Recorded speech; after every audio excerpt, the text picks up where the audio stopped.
waxaa farxad weyn noo ah aniga oo safiirkii Soomaaliyeed ee Kenya iyo bulshada Soomaaliyeed ee Kenya ku dhaqanba in uu maanta noo yimid siyaaro rasmi ah inuu prime ministerkii noo yimid Xasan Cali Khayre ummadan Soomaalida ee dhulkan ku nool aad bay farxad ugu tahay inay la kulmaan prime ministerkooda wuxuu ku yimid invitation rasmi ah ku yimid wuxuuna la kulmayaa saacadaha soo socda madaxweynaha Uhuru Kenyatta taasina waxay astaan u tahay xiriirka weyn ee sii xoogeysanaya maalinta ka dambaysa ee u dhaxeeya dawladda Soomaaliya iyo Kenya. Kenya wadan aad iyo aad muhiim ugu ah siyaasadeena arrimaha dibadda weeye asbaabo gaar ah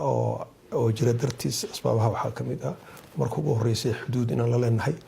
xuduudkaasna inuu tension ka jiro oo security issue arrimo ku saabsan security-ga shabaab inay maaragtay meelahaas ka dagaal gasho oo ama Kenya dhibaatayso ama annaka dhibaatayso ama shacabka Soomaaliyeed ee beeraleyda ama xoololeyda ay dhibaatayso tan labaad Kenya waxaa ku nool dad badan oo Soomaali ah aad u xoogan oo ganacsato ah oo runtii ganacsi xoogan ka wada wadankan haddana waxaa weeye Soomaali badan oo wadankan Kenyaati u dhalatay oo haddana siyaasadda meelo fiican uga jira waxaasoo dhan waxay keenaysaa maaragtay xiriirkeenu inuu noqdo xiriir gaar ah oo muhiim ah oo xoogan inuu noqdo annakana waxaa weeye inaan sii xoojino weeye maantana tilaabay u tahay xiriirkaas in la sii xoojiyo siyaaradan uu ku yimid prime ministerka Khayre waxaan filahayaa marka inuu maalinta ka dambaysa uu sii xoogeysan doono xiriirka dhexeeya dawladda Kenya iyo dawladda Soomaaliya waxaan rabno waxaa weeye sida hadda muuqata ganacsi baa naga dhexeeya laakiin ganacsigu ma dheelitirna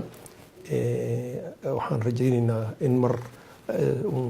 shir baa ka socda hadda maanta iyo beriba oo JCC la dhaho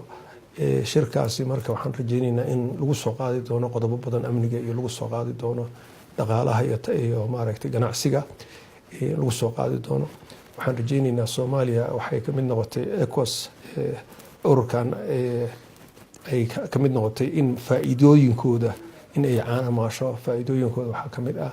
inay wadamada ku jiro dhan ay Soomaaliya waxay rabto geyn karto ay u dhoofin karayso ay ka tartami karayso oo lagu sameyn karaynin wax discrimination ah aan lagu sameyn karaynin marka Soomaaliduna waan ognahay inay aad ugu horeyso maaragtay ganacsiga marka waxaan rajaynaynaa inay fahmaan dadka Soomaalidu inay suuqyadaas oo dhan ay u furan yihiin tan iyo intii la galay ururkaas la galay inay suuqyadaas oo dhan u furan yihiin marka yaan ka maqnaanin yaan annaka dad wax loo keeno kaliya yaan noqonin dad wax geeya annaguna waa inaan noqonaa hadduu Ilaahay yiraaho marka aad baan u soo dhaweynaynaa prime ministerka uguna faraxsanahay